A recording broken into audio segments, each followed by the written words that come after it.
My name is Benjamin Chimukangara. I'm from Zimbabwe. I'm currently a PhD student within CRISP, and I'm also involved in CRISP research projects as a research scientist.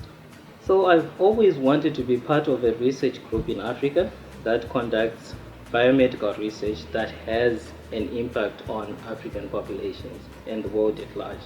So joining CRISP was an opportunity that I could not let go, considering the great infrastructure, the equipment, the experience within CRISP, as well as the room in CRISP that is there for scientific innovation, as well as conducting cutting-edge research.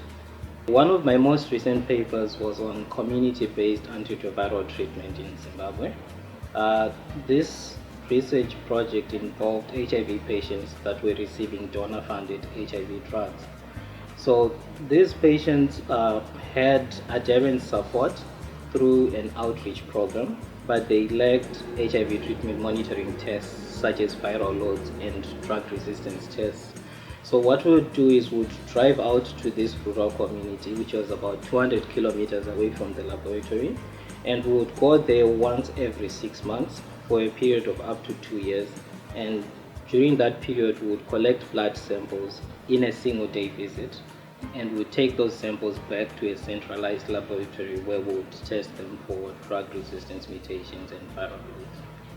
So our key findings from that research were quite interesting. Greater than 90% of the 143 patients that were enrolled in that study achieved viral loads less than 1,000 copies per mil throughout the 2-year follow-up period.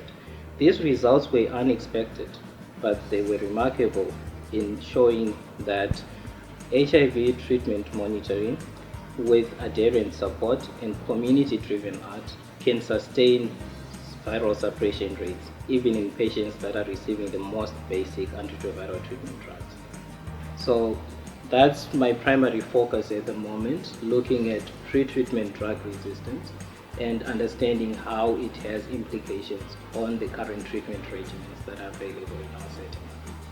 So the CRISP environment, with the infrastructure that is available and the equipment, high tech equipment that is available at CRISP, has helped a lot, especially with part of my write-up too, as I was doing my write-ups for these papers, as well as providing me an environment where I have other researchers around me that help to contribute to the scientific knowledge that I try and put into papers and publish for the public to read.